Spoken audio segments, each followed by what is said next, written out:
자, 2부로 넘어가겠습니다. 이런 이제 카테고라이징이 왜 불편한가를 이제 좀 더 넘어가서 제목 들으면 불편할 분도 되게 많을 것 같은데 중국 혐오 나만 불편한가 뭐 이런 겁니다. 중국에 대한 혐오가 나는 불편합니다. 일본 혐오 남은 일본 혐오도 불편하고요. 북한 혐오도 다 불편합니다. 나는. 불편해. 제 유튜브를 꼬박꼬박 챙겨보신 분이 계신지 모르겠지만 이문화 교육을 제가 의뢰받은 적이 있습니다. 타 국가로 이제 그 주재원들 나가니까 타 국가로 나가는 주재원들에 대해서 어떻게 소통해야 되는지 컨텐츠를 교육해 주세요. 그래서 제가 교육 커리큘럼을 짜갔더니만 요거는 그냥 이렇게 하면 안 된다. 이렇게 하면 안 된다. 너무 일반적이다. 너무 그래서 일반적이다. 중국으로 가니 중국에 특화된 중국 가면 어떻게 돼야 된다. 중국 사람들. 인도 가면 인도 사람들 어떻게 돼야 된다. 이런 얘기들을 좀 많이 들려달라는 거예요. 한 자료를 제가 인용하겠습니다. 예, 이걸 한번 읽어드리도록 할게요. 예전에 제가 다른 방송에서 한번 했던 내용인데 어차피 그건 뭐 우리 패널들도 안 볼 거니까. 난 봤어. 자, 이게 뭐냐면 제가 한번 읽어드릴게요. 사람들을 묘사한 겁니다. 외국인들은 비인간 보듯이 한다. 공공연하게 외국인들을 빤히 쳐다보고 무례하게 대한다. 커뮤니케이션을 하는 하나의 전략으로 굉장히 소극적 저항을 한다. 아주 가난하고 거지들이 많다. 자국에 대한 미국의 영향력에 민감하다. 도둑질, 뇌물, 부정직이 이곳의 문제다. 청결과 위생이 문제다. 건강에 문제가 많다. 이상한 냄새가 난다. 음식에 적응하는 것이 문제가 될 것이다. 이들은 프라이버시가 없다. 이런 묘사들이에요. 이 자료가 뭐냐면 옛날 우리나라 그렇죠. 한국 내 외국인들을 위한 이문화 교육 프로그램 자료 중에서 제가 발췌를 했고요. 미국인들이 한국에서 직면할 12가지 문제들이라는 자료입니다. 이게 언제 2000년도입니다. 2000년도. 그러니까 물론 약간 옛날이긴 해요. 20년 전이긴 합니다. 2000년도면 조금 받아들이기 쉽지 않네요. 20년 전입니다. 불과 한 20년 전에 한국에서 일할 미국인들이 한국에 가서 잘 적응하기 위해서 이런 것들을 이제 공부하고 와야 된다라는 그런 종류의 얘기들이죠. 지금 보면 황당하지 않습니까? 그 이거? 옛날 자료를 그대로 계속 쓴 거 같은데. 근데 이게 지금도 교육을 하는지는 모르겠고 그냥 예전에 이런 자료들이 있었다는 것이죠. 근데 제가 말하는 거는 뭐 지금 이거 안 쓰겠죠 아마 당연히. 근데 이런 류의 관점인 거죠. 이 나라 사람들은 이렇다 라는 관점인 거죠. 그래서 저는 이제 불편한 거죠. 이게 맞는 말이냐 이거죠. 그리고 뭐 저도 중국 얘기하면 제가 잠깐 갔을 때 봤던 그 중국인이 저의 기준이거든요. 뭐 그렇게 되는 거죠. 뭐 이런 표현은 그렇지만 이거 우리가 동남아 여행 갈 때 이런 비슷한 얘기 듣잖아요. 되게 많이 여행 듣죠. 갈 때. 예. 냄새 날 거다. 뭐 그다음에 뭐 이렇게 물건 이렇게 놓으면 안 된다. 맞아요. 아니 물론 뭐 하나의 안전 수칙으로서 지켜야 될 거는 있을 수 있지만 이 나라 사람들은 이런 얘기 엄청 많이 듣거든요. 저는 그게 맞나? 네. 그 여행 가이드가 맨날 이 나라 사람들 할 때마다 나 되게 불편했거든요. 나 그거 불편해. 난 사람들 아니 사람은 사람이지 왜 이 나라 사람들이라고 정의 내리지? 그러니까. 난 그 되게 불편했어요. 어쨌든. 사람이 환경의 영향을 안 받을 수는 없으니까. 물론 있지. 근데 예를 들어서 우리가 중국, 북한, 일본, 미국 등 나라를 이렇게 딱 생각하면 왜 우리 학교 다닐 때 배운 국가의 3요소 그러니까 주권, 국민, 영토 맞습니까? 네, 맞습니다. 그러면 주권을 대변하는 게 사실 정부잖아요. 정부가 이제 권력을 갖고 있으니까. 이걸 나눠서 봐야지 우리가 그 나라를 내가 중국을 좋아한다 싫어한다고 할 때는 이게 그냥 뭉뚱그려서 섞여 있는 거잖아요. 정부가 이제 주권을 상징한다고 한다면 예를 들어 저는 당연히 북한 정부를 지지하지 않죠. 북한 정부를 지지하지 않습니다. 중국 시진핑도 지지하지 않습니다. 뭐 지금 뭐 바이든이 되긴 했지만 바이든도 뭐 시원찮아 보이고 트럼프나 아베 다 마찬가지입니다. 러시아 푸틴 당연히 지지하지 않습니다. 푸틴 정부를. 마음에 드는 나라가 없어요. 이렇게 보니까.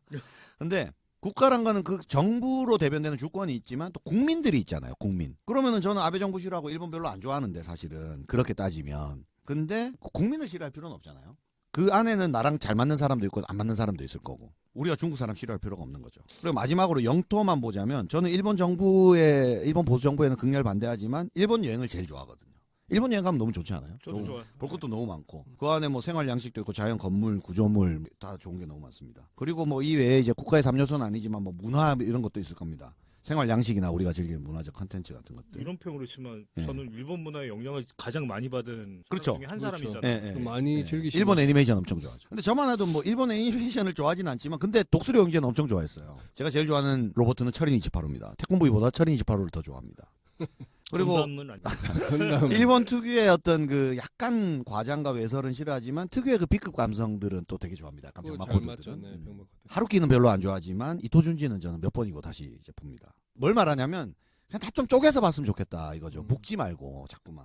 그래서 이거를 자꾸 섞었으면 예를 들어서 중국 싫어. 그러면 어떤 현상이 나면 중국 영화는 무조건 싫어. 그리고 어떤 영화에 중국 색깔이 들어가면 난 싫어. 그리고 중국이 싫기 때문에 코로나에 중국인이 들어오는 거는 무조건 봉쇄해야 돼. 뭐 이렇게 자꾸 이게 섞여버리는 걸로. 맞아요. 그럼 일본도 마찬가지였어요. 일본의 수출 규제 이런 게 싫기 때문에 근데 이미 뭐 내가 만약에 일본 제품을 쓰고 있으면 그 기간에는 무슨 뭐 죄 지은 사람처럼 막 왜 건담을 못 사?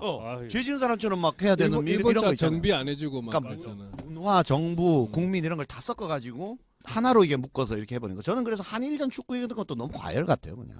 그렇죠. 일본 식민지 시대의 역사를 청산해야지 무슨 축구를 가지고 막 이렇게 축구로 그렇게 이기려고 합니까? 그러니까 뭔가 네. 즐기고 에너지를 쏟기 위한 일종의 명분이죠. 네, 그래서 물론 저도 한일전 굉장히 민감하게 보고 일본은 무조건 이겼으면 좋겠다. 스포츠로 즐기긴 해요. 근데 생각해 보면 좀 이상한 현상이에요. 그런 것들을 예. 보자는 거죠. 근데 그래도 한일전은 이겨야죠. 한일전 이게 그런 게 또 스포츠의 묘미니까. 음. 근데 저는 제일 중요한 그걸로 친구가 있는가를 좀 생각해 보고 싶습니다. 그 나라에 친구가 있는가? 그렇죠. 내가 분류한 어떤 대상의 친구죠. 그 굉장히 달라지는 지점이네요. 예. 저는 예를 들어서 6개월 정도를 중국에서 산 적이 있습니다. 이게 그렇죠. 제 인생 음. 어떻게 보면 최고의 시간 중에 하나였습니다. 근데 그때는 중국이 제가 이제 젊을 때였으니까 그때 중국은 지금보다 훨씬 더 혐오스러운 요소가 굉장히 많았었어요. 폐쇄적이고, 그죠? 예. 왜냐면 뭐 뭘 하나 사더라도 물건 애누리 엄청 심하게 해야 되고 지저분한 것도 지금보다 훨씬 지저분했고 그다음에 특유의 그 비합리적인 예, 게 비합리적인 게 많죠. 엄청 많았기 때문에 너무 힘들었어요. 근데 제가 그때 중국 생활할 때 그 선생님이 두 분이 있었는데 어학당에 두 선생님이 되게 달랐는데 한 분은 진짜 말 그대로 이제 꼰대 같은 선생님이 있었어요. 그래갖고 그 학생 중에 프랑스를 갔다 온 사람이 있어서 아 프랑스 에펠탑 좋더라 이러니까 이 중국 쌤이 뭔 소리 하냐고 중국의 동방명주가 훨씬 좋다면서 막 파리보다 상해가 더 야경이 아름답다 이러면서 중심 완전 중화 사상에 쩔어 있어. 그게 아주 틀린 말은 아닌 것 같기도 엄청 하고, 황당하더라고요. 어쨌거나. 동방명주 예쁘죠. 불과 다른 선생님 한 분은 굉장히 이해심 많고 무슨 얘기를 해도 잘 공감해주고 막 그랬거든요. 같은 중국인인데 극과 극이잖아요. 그렇죠. 그냥 그 선생님 두 분이 있을 뿐이었어요. 그럼 만약에 제가 그 중국 잠깐 갔다 왔다고 야 중국인들은 그 동방명주가 에펠탑보다 더 좋다더라 이렇게 말해버리면 그건 완전히 잘못된 거잖아요. 오해를 계속 만들어내는 네. 거죠. 그리고 저는 솔직히 따지자면 이제 반일 정서가 솔직히 좀 있는데 뭐 저는 개인적으로 제 세계관에서는 아직까지도 우리나라 근대사의 가장 큰 문제는 친일 청산 실패 그리고 남북으로 갈라지는 이 두 문제라고 생각합니다. 근데 제 외국인 친구 중에 제일 친한 친구는 일본인입니다. 예, 이시하라라는 친구가 있는데 저희 회사에서도 소울메이트라고 별명 붙여준 친구입니다. 제가 이 친구 만나러 이 친구를 만나기 위해서 도쿄도 간 적이 있어요. 그냥. 얘랑 술 마시려고. 엄청 사주더라고요. 그래서 저기 실려갈 때까지 먹었죠. 그럼 저기 일본 전통주 같은 것도 있습니까? 전통주부터 해서 뒷골목에 일본 현지인들만 아는 국수집 이런 데 가가지고 뭐 그 이름도 알 수 없는 일본 막 문화에 술을 맞게 먹고. 사주신 만큼 도로 사줘야 되는 그게 그런 게 있는 그래서 이제 거죠. 한국에 오기로 하고 한국에 오겠다라고 하고 만나기로 다 코로나가? 했는데 코로나 때문에 딱 아. 못 왔어요. 그러고 나서 2년 동안 지금 못 봤습니다. 이제 부르시면 네, 되겠네요. 이제는 이제 한 번 더 만나야죠. 맨날 그 회사에서 어떤 출장이나 무슨 일이 있으면은 제일 이제 같이 뒷담화도 많이 하고 술도 많이 먹었던. 이제 뭐 그냥 뭐 술 그것도 뭐 같은 일을 하면 먹으면 더, 잘 통합니다. 더 예, 잘 통하죠. 뭐든지. 제가 통역해드릴게 불러주세요. 아 그렇게 한번 부를까요? 아 우리의 모토는 drink to die. 예. You drink to die tonight? 아 오케이 tonight 하면 이제 먹는 거예요. 그래서 이제 둘이서 먹는데 아주 뭐 멤버 이제 추가로 낄 때도 있고 쇼세님은 또 일본어를 잘하시니까 같이 끼면 좋겠네요. 이 친구는 영어를 아주 유창하게 하고 저는 유창하지 않기 때문에 대충 맞춰서 그냥 합니다. 영어로 통하시는구나. 네, 저 일본어 못해요. 아무튼 그렇습니다. 그래서 친구 한 명이라도 좀 깊게 사귀어 보고 나서 그 나라는 이렇다라고 좀 말하면 그 개별성이 더해지지 않을까. 그건 맞는 거. 친구를 좀 깊게 사귀어 보고. 그러니까 그 나라를 생각할 때 그 친구를 떠올리게 예, 되는 예. 거죠. 동남아시아 있잖아요. 제가 중국에 있을 때 저희 방에서 가장 친했던 친구는 인도네시아였습니다.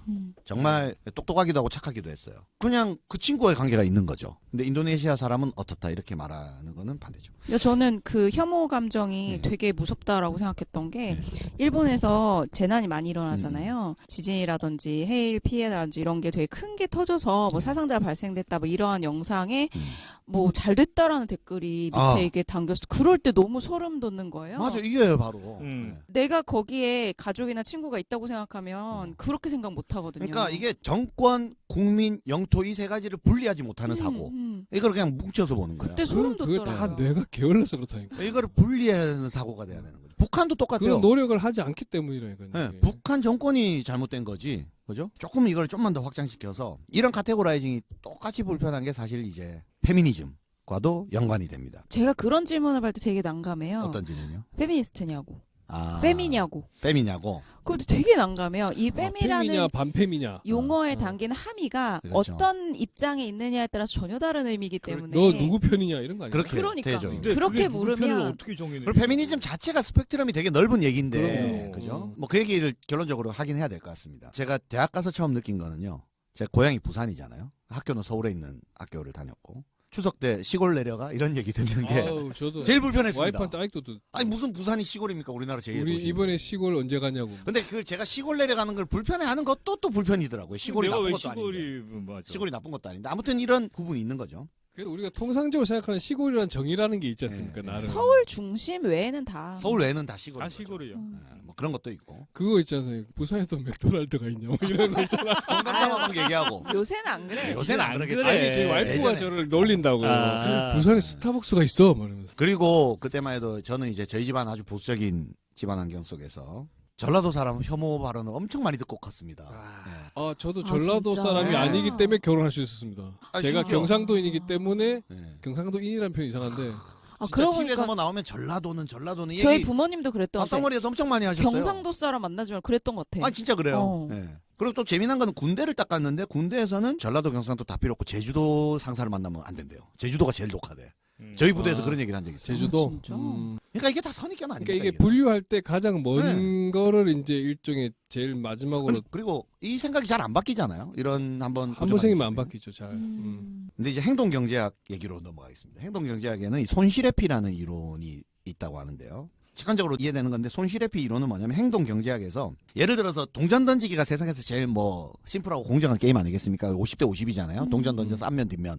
그러면 앞면 나오면 네가 100원 따고 뒷면 나오면 내가 100원 딴다 이런 게임을 하면 그냥 배팅이 어렵진 않겠죠. 확률 어차피 50대 50이니까.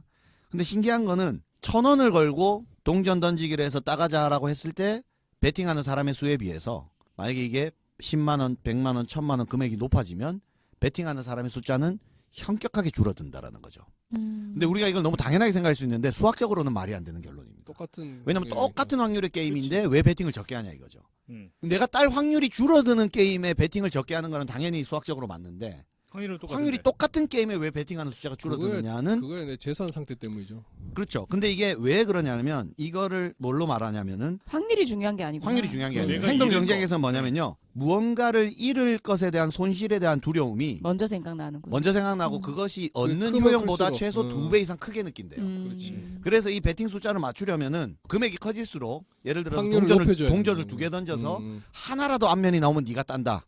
이러면 확률이 75%가 되잖아요. 음. 그 정도 돼야 배팅을 하는 거예요. 왜냐면 사람은 똑같이 1,000만 원 따는 것도 1,000만 원 따는 거고 1,000만 원 잃는 것도 똑같이 잃는 건데 1,000만 원 따는 것으로 인한 기쁨보다 1,000만 원을 잃을 것에 대한 두려움의 강도가 2배 이상 더 큰 거예요. 그러니까 인간은 부정적인 것을 훨씬 더 크게 느끼는 속성이 있다는 겁니다. 이게 행동경제학 이론입니다. 진화적으로도 그게 맞긴 하죠. 이게 그래서 진화적으로 맞아요. 왜냐면 맞아요. 이게 진화에 위험 유리해. 회피해야죠. 위험을 회피해야지 안전하기 때문입니다. 그래서 인간은 원래 그런 존재인 거예요. 위험을 회피하고 부정적인 것을 더 크게 인식하는 존재입니다. 그래서 인간이 원래 그런 걸 인식한 존재라는 거를 인정해야 아이러니하게도 고칠 수가 있습니다. 맞습니다. 위험 회피형 성향이 있기 때문에 이런 거예요. 예를 들어서 제가 만약에 전라도 사람은 뭐 안 좋아 이런 인식을 갖고 있다고 했습니다. 군대에서 제주도 사람 만나면 고생해 뭐 이런 선입견을 가지고 있어요. 근데 제주도 사람을 만났는데 생각보다 좋아 잘해줘. 근데 그 인식의 강도는 절반밖에 안 되고 근데 어쩌다가 만약에 제주도 사람을 만났는데 진짜로 욕을 먹었어. 그럼 제주도 사람 원래 그래. 역시 그래. 그러니까 부정적인 경험을 훨씬 더 크게 인식하기 때문에 긍정적인 경험과 부정적인 경험은 확률상 경험할 확률이 50대 50이잖아요. 근데 내가 체감으로 느끼는 거는 긍정적인 경험은 되게 조그마고 부정적인 경험은 굉장히 강하게 한 걸로 인간은 느낀다는 겁니다. 그렇죠. 그게 당연하게 그렇게 느끼는 건데 그 자체가 오류라는 걸 우리가 알아야만 이거를 조금이라도 고칠 수가 있다. 그러니까 부정적인 것만 계속 확대 전승되는 거. 확대 전승되는 거죠. 어쩌다가 야, 요즘 MZ세대들은 그래 이랬는데 안 그런 MZ세대들을 볼 때는 감흥이 별로 없어요. MZ세대들 중에 따뜻한 사람 볼 때는 야 MZ세대 중에 따뜻한 사람이 있어서 내 생각이 잘못됐구나 이런 경우는 거의 없어요.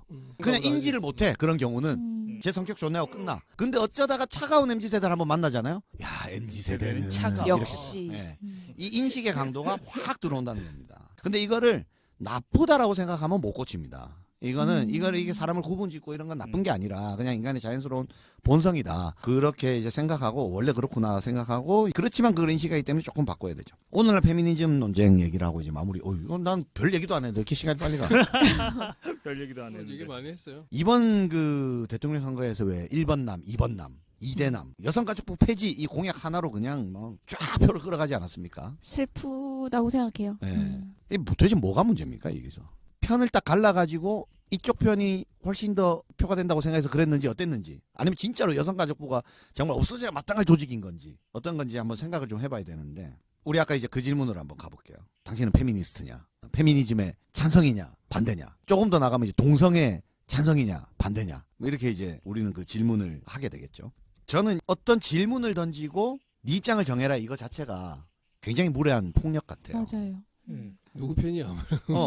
왜 그러냐면 그런 거 있지 않습니까? 그 질문이 어떤 역할을 하냐면 그 한 구도자가 이제 수도승에게 이제 물어봅니다. 기도를 하다가 담배를 좀 펴도 됩니까? 이렇게 물어봐요. 그럼 이 수도승이 불경스럽게 기도하다가 담배를 피냐고 안 돼! 이렇게 얘기를 하겠죠. 근데 이제 또 다시 묻습니다. 다른 사람이. 제가 담배를 피다가도 기도하고 싶으면 기도를 해도 됩니까? 얘기도 익숙한 얘기네. 네. 그러면은 그래도 이제 기도를 안 하는 것보다는 하는 게 낫지 이렇게 생각할 거 아닙니까? 음, 이게 결국 프레임의 문제잖아요. 프레임. 맞아요. 프레임을 어디로 짓느냐의 문제인 거잖아요. 담배 피우면서 기도하는 건 어차피 똑같잖아요. 근데 기도하다가 제가 담배 피워도 됩니까? 물어보면 안 돼.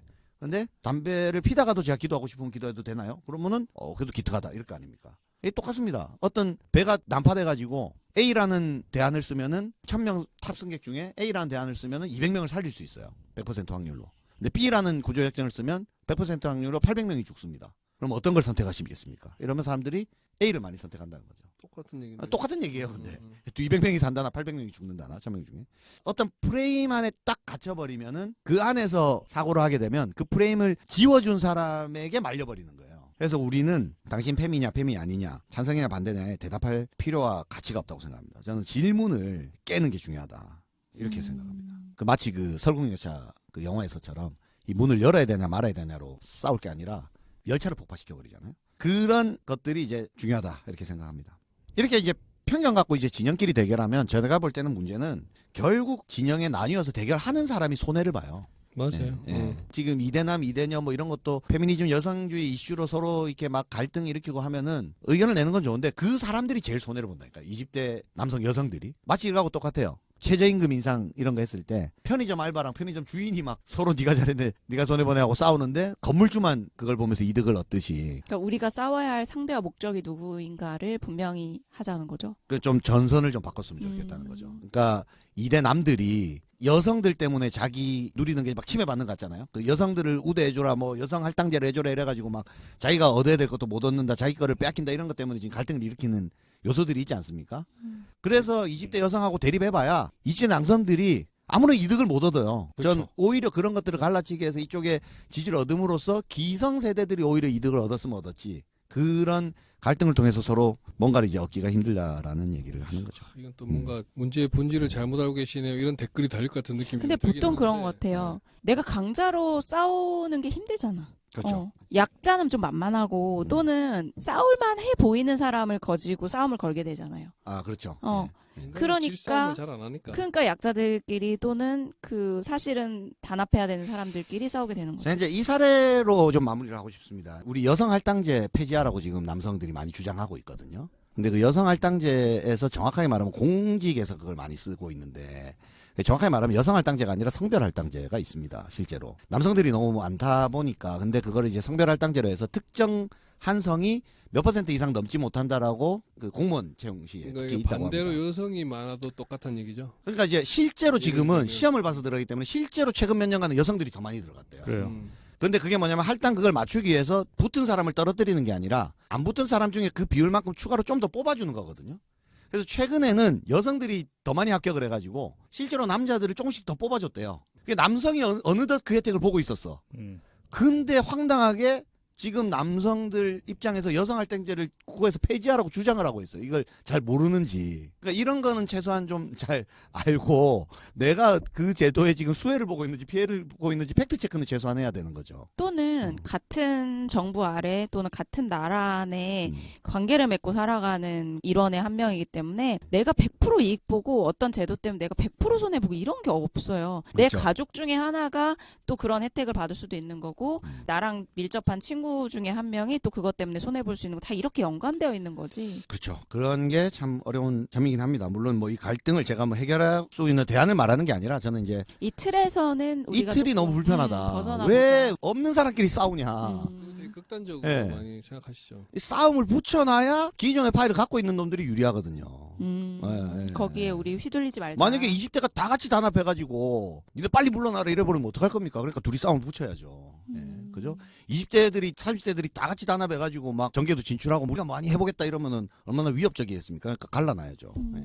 저는 그렇게 좀 많이 생각합니다. 페미니즘 자체에 대한 얘기는 이렇게 저는 생각해요. 질문을 거부한다는 건데요. 저는 페미니즘에 찬성하느냐 반대하느냐, 동성애에 찬성하느냐 반대하느냐, 너는 친중이냐 반중이냐 친미냐 친북이냐 뭐 이런 질문 자체를 거부해야 된다. 그 질문은 폭력이다. 대답할 가치가 없는 질문입니다. 대신에 이런 질문에 대한 내 대답을 준비할 게 아니라 다른 질문을 준비했으면 좋겠어요. 다른 질문을. 동성애와 관련해서 제가 하는 유일한 질문이 딱 하나 있습니다. 동성애와 관련해서 제가 늘 마음속에 하는 질문. 우리 아들이 커밍아웃 하면 나는 어떻게 대할 것인가? 가 제 유일한 질문입니다. 이 아들이 아빠 나 사실 동성애자 커밍아웃 했어요. 그럼 내가 얘랑 무슨 대화를 어떻게 나누고 어떻게 같이 지내고 얘가 결혼할 거라고 데려온 다른 남자애를 내가 어떻게 대하고 무슨 말을 같이 나누지 술 먹으면서 무슨 얘기를 할까? 이런 게 제 유일한 질문이에요. 그것만이 저에게 의미가 있습니다. 그것만이. 그게 아니라 동성애에서 제가 찬성하고 반대하고 아무리 제가 개념적으로 해봐야 저한테 무슨 이득이 있냐는 거죠. 그러니까 나한테 너무 의미 있는 네. 지인이자 이득을 딸 수 나에게 있는 너무 가치 있는 사람이 그런 종류의 그 어려움에 처해 있을 때 그렇죠. 그리고 내가 동성애 찬성이든 반대든 아무리 내 논리 체계를 세워봐야 만약에 내 아들이 커밍아웃 하는 순간 그냥 문제 패러다임이 완전히 바뀌어버려요. 무슨 의미가 있냐고요. 그죠? 그런 것처럼 일본 반일 뭐 반중 이런 거 다 마찬가지인 게 제발 그 최소한 그 상대 진영의 친구 한 명이라도 깊게 사귀어보고 좀 판단했으면 좋겠다. 혹시 주변에 중국 친구, 일본 친구, 전라도 친구, 경상도 친구, 남자친구, 여자친구, MZ 친구, 50대 친구, 게이 친구, 레즈비언 친구 한 명씩 다 있는지 예. 좋은 말인 것 같아요. 한번 좀 생각했으면 좋겠어요. 저는 게이 친구가 있거든요. 그 게이 친구하고 얘기할 때도 마찬가지였습니다. 쭉 얘기하고 나서 제 결론은 이겁니다. 그래서 오늘 퇴근길 1분 명상. 집단으로 바라보면은 그 대상은 그냥 추상적인 논쟁의 대상이 될 뿐이다. 한 집단으로 바라보면. 그게 이든 아이든. 그런데 이 세상에는 그래서 30대 싱글 전문직 여성은 없고 그냥 인간 박세은이 있을 뿐이고 50대 갱년기 남성이 없고 그냥 저한테는 인간 함정기만 있을 저 뿐이다. 50대 아니에요. 50대로 이거 왜 이거야말로 편견이고 이거야말로 경계네. 이거 완전 갈라치기인데. 완전 갈라치기인데 나 50대 아니라니까. 알겠죠. 나 40대라니까. 그런 게 없고 의미가 예를 없고 들자면 이거 진짜. 인간 함정기만 있을 뿐이다. 야, 나를 50대로 갈라치다니. 일본인이 없고 저한테는 이시아라라는 친구가 있을 뿐이고요.